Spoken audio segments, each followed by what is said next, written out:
Ready to get back into our Father's Word here at the chapel. We've got a new book for you today. We're going to start the book of Samuel today.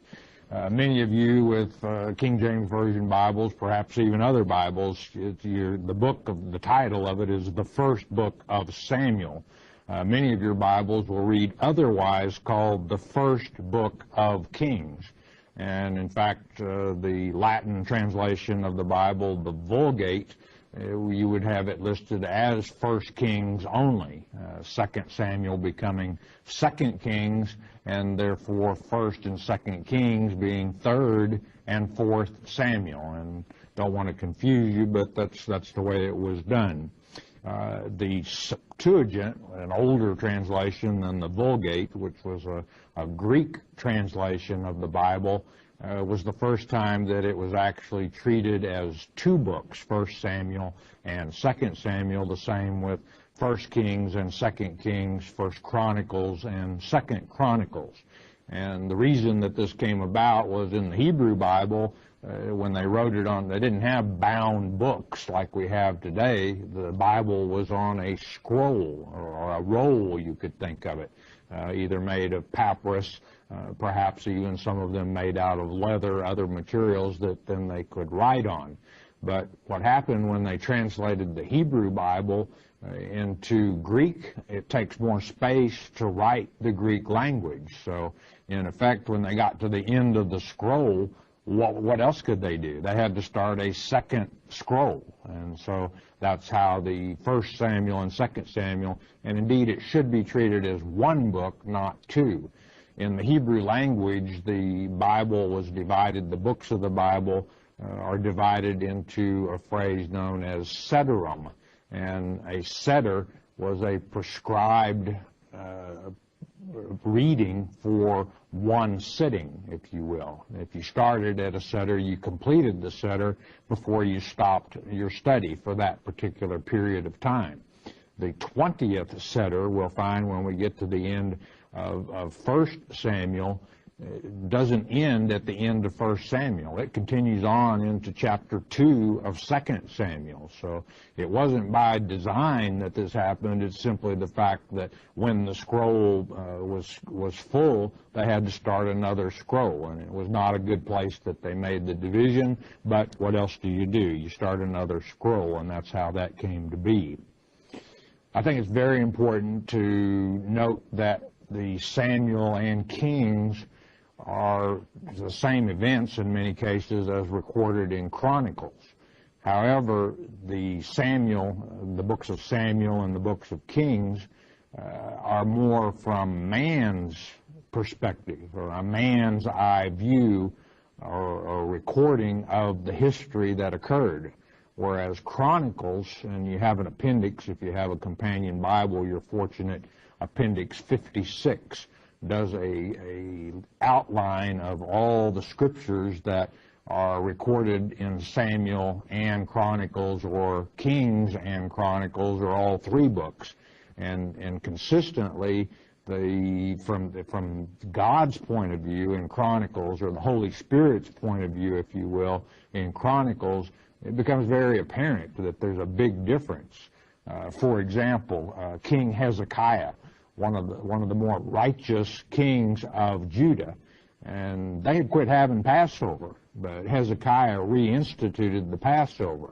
However, in the book of Kings, you find a whopping 3 verses on this subject, and the religious reformation brought about by Hezekiah, where you have 3 chapters dedicated to it in the book of Chronicles. So always you see also in Samuel and Kings, the importance of what man did is more important than what God did. In other words, you'd see in Samuel and Kings the efforts of the military or the leaders of the nation, their accomplishments recorded. However, in Chronicles, it's always the actions of the Levites, the priests, or those who are in a religious leadership role that are highlighted and brought out more than what man did. So that's interesting to note. So with that, let's go to 1061 BC. I invite you to come with me to 1061 BC. Samson has just recently been fighting against the Philistines, who had Israel under their thumb. Israel was suffering much oppression. And with all of the judges, and by the way, we're going to see the history of Samuel. We're going to see the last two judges of Israel. That would be Eli and Samuel. And then also the first man-king, Saul, is introduced, and that mostly being the history that's recorded. So what we see in Samuel is we're getting ready to go from a theocracy to a monarchy. In other words, where God is in control, or someone appointed by God, not to say that the kings weren't, but in a monarchy, the king is seen, or queen as the case may be, is seen as the ultimate ruler, if you will, and leaving God out of the picture. Anytime you leave God out of the picture, you're bound for trouble. And that was the way with the judges. Back to the time of Joshua, Israel had judges. And it wasn't a continuous thing where you constantly had a judge. Only when Israel was oppressed and the people cried out to God, and then he would send a deliverer. Samuel will be one of the deliverers, the greatest deliverers, if you will, therefore making him a type for Jesus Christ of all time. So, but the judges always brought about by God because Israel messed up. They'd move away from God and start focusing on the things of the world, the things of the flesh, if you will. And as I said a moment ago, if you leave God out of the equation, you're going to have trouble. You're not going to receive God's blessings. But always Israel would cry out to God, and he would send a deliverer. In the Hebrew language, a judge is shofetim, and it comes from the prime shaphat. And I like the definition of that word. A judge sets things right and then rules. And that's what happens. When the people are going the wrong way, a leader has to set things right and then rule. Make sure the people stay focused on what it is that God would have them do. That way the nation receives God's blessings. Well, we can put that into perspective in our lives today, can we not? You know, we do things God's way, we receive his blessings. But when we start taking God out of our schools, when we start trying to remove God from our vocabulary, when we want to take "in God we trust" off of our coins, for example, you're headed in the wrong direction. Then we see things such as shootings in the schools, and we wonder why. What's wrong? What have we done wrong here? And we took God out of the schools. And then we allow gays in our military openly. We have same-sex marriages. And then we wonder why the fires are burning out of control in the West. The superstorms are hitting our eastern seaboard, even as this program is being recorded at this time. And we wonder why these things happen until a deliverer comes along. I think our next deliverer will be Jesus Christ himself when he returns and he sets things right and rules. So with that introduction, let's ask that word of wisdom as we always do in Jesus' precious name. Father, we ask you to open eyes, open ears this day as we begin the book of 1 Samuel. Let's go with chapter 1, verse 1, and it reads, Now there was a certain man of Ramatha-Imzophim of Mount Ephraim, Ephraim being, of course, the larger of the 12 tribes of Israel, and his name was Elkanah, the son of Jeroham, the son of Elihu, the son of Tohu, the son of Zuph, and Ephrathite. Now, Elkanah is a name peculiar to Levites, and more specifically to the family, the portion of the Levites known as the Kohathites. The Kohathites is when Israel came out of Egypt and went into the Promised Land. God did not give the Levites an inheritance in the land. They didn't get a possession of land, but rather God distributed them out throughout the land of Israel. The Kohathites, for the most part, ended up in the tribes of Manasseh and Ephraim and Dan. So pretty good bet that Elkanah, who we're going to find is the father of Samuel, was of the tribe of Levi. Verse 2. And he had 2 wives. The name of the one was Hannah, which means grace, if you translate it, and the name of the other, Peninnah, which means coral, or it could be translated pearl. And Peninnah had children, but Hannah had no children. Hannah was barren, and we're going to find out she was barren because that was by God's design. There was a purpose in Hannah being barren. Verse 3. And this man, that's Elkanah, went out of his city yearly to worship and to sacrifice unto the Lord of hosts in Shiloh. And the 2 sons of Eli, Eli being the judge at this time and also the high priest, Hophni and Phinehas, the priest of the Lord, were there. So we see Elkanah was a religious man. He obeyed the law, and at this time the Ark of the Covenant and the altar was at Shiloh. And once a year, all the men of Israel by law were required to go and make sacrifice to Yahweh at this time where the ark was located in Shiloh.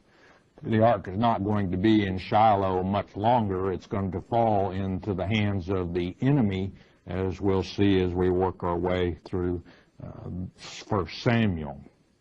Now, Hophni and Phinehas, when we get to chapter 2, we're going to learn that they were a couple of real characters. They were not righteous priests at all, and we're going to see that they weren't doing things God's way, and that was a reason for a big part of the problems that Israel was having at this time. Now, how Eli became a high priest is also a matter of discussion among the scholars. The priest line was the high priest line was supposed to be through Aaron's 3rd son, Eleazar, and that because of the zealousness of Phinehas, not the Phinehas, the son of Eli, Phinehas, the son of Eleazar. Eli, as we're going to find out, was not a descendant from Eleazar or Phinehas. He was a descendant of Aaron's 4th son, Ithamar. Now, whether there was not a man of the tribe of Eleazar's descendants through Phinehas old enough to be the priest, it's not known. It's not written anywhere in the Bible how this change from Eleazar's family to Ithamar's family came about. It won't last for long, as we'll see.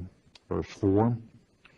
And when the time was that Elkanah offered, he gave to Peninnah his wife, and to all her sons and her daughters portions. Now this is the peace offering, which after the wave shoulder and the heave breast were lifted off and given to the priest for their portion of the peace offering, then it was up to the offerers to divide up the rest, and it was a very special communion with the Lord, seeing this peace meal that you had. You gave God his portion of your offering, and then you sat down basically at the same table and partook of the offering yourself. So he gave Peninnah portions, plural, you notice, sufficient for her children. Verse 5. But unto Hannah he gave a worthy portion. This means he gave a double portion. In other words, he loved Hannah as if she had given him children. For he loved Hannah, but the Lord had shut up her womb. Who had shut up her womb? And it was for a purpose. Yahweh had shut her womb. We're going to see that what the Lord shuts, he can open as well. Verse 6. And her adversary, this is Elkanah's other wife, Peninnah, also provoked her sore, for to make her fret, because the Lord had shut up her womb. Now this fret, it's not really to be angry, it's more to be irritated or upset. And in other words, I think what's happening here is, and it didn't say that this happened continuously, it was only when the family went to Shiloh and Elkanah gave a double portion to Hannah. And I think Peninnah became jealous at this because Elkanah was more or less showing favoritism to Hannah, possibly because he loved her more. Verse 7, and as he did so year by year, this is referring to Elkanah, when she went up to the house of the Lord, so she provoked her, therefore she wept and did not eat. It was very upsetting to Hannah that there was this adversarial relationship. You see, it seems, not only seems, it is odd to us in this time that a man would have more than one wife. But at the time of this writing and the time of these events, it was very common for a man to have more than one wife. And when you think about it, they probably all thought of themselves as one large family. And when there's an adversarial relationship in the family, you know how upsetting that is and how much trouble it can cause when you have strife among your own family. It causes problems. And it was upsetting to Hannah that this happened. The tears were a way for her to vent this irritation. Verse 8, then said Elkanah, her husband, to her, Hannah, why weepest thou? And why eatest thou not? And why is thy heart grieved? Am not I better to thee than 10 sons? This kind of loses it in the translation. What Elkanah is saying here, aren't I just as good to you or better to you than if you had given me 10 sons, is what he's saying here. And after all, he was giving her a double portion, although she wasn't partaking of one portion because she was so upset over the adversarial relationship caused by Peninnah giving her grief. Verse 9. So Hannah rose up after they had eaten in Shiloh. Shiloh, by the way, means rest. I hope you put your rest in Jesus Christ. And after they had drunk, it was common to have wine with the sacrificial meal, the peace offering. Now Eli, the priest, sat upon a seat by a post of the temple of the Lord. And again, Eli's not just a priest, he's the high priest at this particular time. And the sacrificial meal is complete. Hannah is about to take her troubled heart to the Lord. And remember, Eli, the high priest, is nearby watching to see what's going on. Verse 10, and she was in bitterness of soul, and prayed unto the Lord, and wept sore. And after you have done, you can do this yourself in your life. Excuse me, when you've done all you can do in regards to a particular situation, take it to the Lord in prayer. And that's exactly what Hannah is doing here. Verse 11. And she vowed a vow, this means she made a solemn vow, and said, O Lord of hosts, if thou wilt indeed look upon the affliction of thine handmaid, and remember me and not forget. And if you have a companion Bible, you'll have a note that this is a pleonasm, which means that what is said immediately put in opposite words, and it adds great emphasis. You'll find that in Appendix 6 of your companion Bible.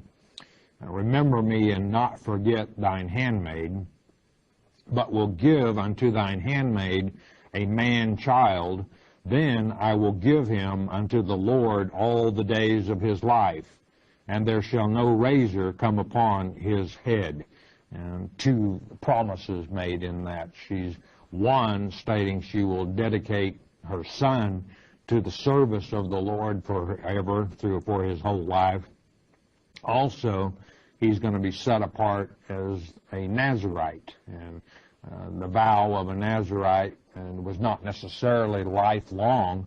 It could be a specified period of time, less than that. But she is making this vow on her son for his entire life. And of course, the vow of a Nazirite, that was that he would not cut his hair, or her hair, in the case may be, and also that he would not partake of the vine. So that was you'll find those vows in Numbers chapter 6, if you're not familiar with that. Excuse me, verse 12. And it came to pass, as she continued praying before the Lord, that Eli marked her mouth. In other words, he was close enough that he was watching what was going on. And he saw Hannah's mouth moving, but she wasn't speaking out to be heard of man. She was mouthing the words, but God knew her heart, and God knew what she was saying. The very name Samuel means asked of God or heard of God. And this very pious woman, Hannah, is asking of God a man-child. God is going to hear and not only grant her wish, but give another deliverer to the nation of Israel to deliver them from the oppression of the Philistines. Verse 13. Now Hannah, she spake in her heart, only her lips moved, but her voice was not heard. Therefore Eli thought she had been drunken. Here all these people have been partaking of the sacrificial meal and drinking wine, and he thinks she's drunk. And this also goes to show that even the high priest can assume and make a mistake, and he has made a mistake in this case. The others had been drinking, Hannah had not. Verse 14. And Eli said unto her, How long wilt thou be drunken? Put away thy wine from thee. Go away, woman, and sleep it off. Sober up. And Hannah answered and said, No, my lord, I am a woman of a sorrowful spirit. I have drunk neither wine nor strong drink, but have poured out my soul before the Lord. I'm not drunk. I know exactly what I'm doing, and I'm taking my troubles to the Lord in prayer. Count not thine handmaid for a daughter of Belial. Belial means worthless or lawless, and therefore it's usually associated with Satan or the devil himself. For out of the abundance of my complaint, this could be translated meditation, and grief have I spoken hitherto. It's my heart speaking, not the wine speaking. Then Eli answered and said, Go in peace, and the God of Israel grant thee thy petition that thou hast asked of him. Asked of God, the very name Samuel there, and God has heard and God will answer. Verse 18. And she said, Let thine handmaid find grace. That's her name in the Hebrew language. Hannah means grace. In thy sight. So the woman went her way and did eat, and her countenance was no more sad. She had the faith to know that God had heard her prayer and that he was going to answer her request, and Samuel would be the answer to that. Verse 19. And they rose up in the morning early and worshiped before the Lord, and returned, and came to their house to Ramah. And Elkanah knew Hannah his wife, and the Lord remembered her. And she conceived that man-child that she had asked of the Lord. 20. Wherefore it came to pass, when the time was come about, this come about, you could think of it as, in the Hebrew language, it means a revolution of days. In other words, Elkanah knew his wife and went into her, and then after the revolution of days of 9 months, after Hannah had conceived, that she bare a son, and called his name Samuel, saying, Because I have asked him of the Lord. And Yahweh heard and answered her prayer, once again sending a deliverer to Israel. You know, probably on the line of Moses, too, you have to place Samuel as far as being an intercessor, and Moses and Samuel only under Jesus Christ himself on the level of intercessors, because it would be Samuel who would intercede between God and the people of Israel and set them on a right path and rule, being the last judge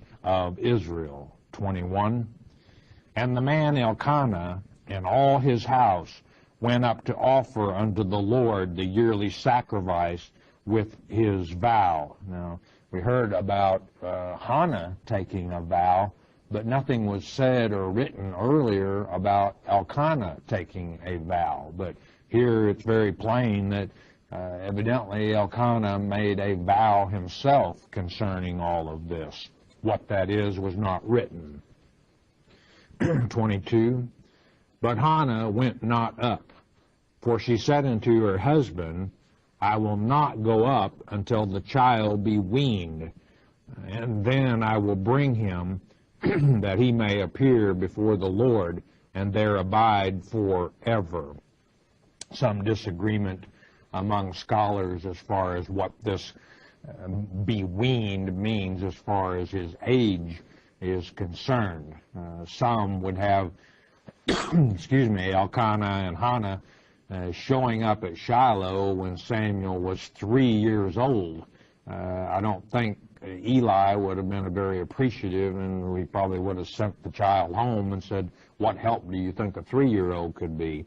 I go along with the scholars who think that that this means that he was able to be on his own. In other words, the word in the Hebrew, gamal, by implication means to ripen or be mature.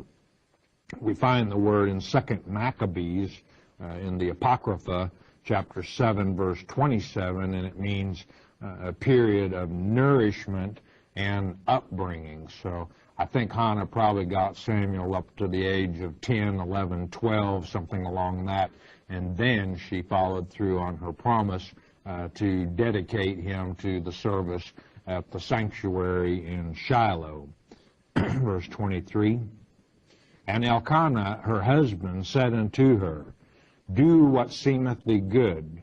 Tarry until thou have weaned him. Only the Lord establish his word. So the woman abode and gave her son suck until she weaned him. Now, this fact that, between the ages of 3 and 12 years old, the Levites would normally begin service in the sanctuary at this particular time of these events at the age of 25. Prior times, the age was 30, and then at the time of David, that was changed from 25 to 20. So, again, he began service probably around the age of 10, 11, 12. Verse 24, And when she had weaned him, she took him up with her with 3 bullocks, and 1 ephah of flour, and a bottle of wine, and brought him unto the house of the Lord in Shiloh. And the child was young, and one of these bullocks would have been for a burnt offering, consecrating Samuel to the service of the Lord. The other 2 would have been for Elkanah's normal burnt offering, and also the third being for the peace offering, which is the one that was split up for the sacrificial meal. Verse 25, And they slew a bullock and brought the child to Eli, this being the one consecrating Samuel into the service of the sanctuary. He said, O my Lord, as thy soul liveth, my Lord, I am the woman that stood by thee, here praying unto the Lord. And this being directed to Eli, the high priest. She's saying, remember, 10, 11, 12 years ago, I'm the one that you thought was drunk and told me to leave. And I told you my heart, and you heard and asked the Lord that my request be granted. And God kept his end of the bargain, and I'm here keeping my end, my promise, which was to dedicate Samuel to the service of the Lord and also to the vow of a Nazirite for life. Verse 27, for this child I prayed, and the Lord hath given me my petition which I asked of him. Verse 28 to complete the chapter. Therefore also I have lent, or this word better translated, I've returned him to the Lord. As long as he liveth, he shall be lent to the Lord. And he worshiped the Lord there. Samuel began to worship the Lord there at the sanctuary. Samuel will become the last judge of Israel, and just after Samuel will move into that monarchy with Saul becoming the first man king. Now in chapter 2, the first 10 verses, we're going to see that it's Hannah's prayer or song, if you will, of praise to the Lord. And then the remainder of chapter 2 is dedicated to recording the ungodliness of the sons of Eli, that being those two named already by name in this chapter 1, Hophni and Phinehas. So we'll come back in our next lecture and cover that, and I hope you'll listen to this brief message. We have a short message. We'll ask you to listen a moment, won't you please?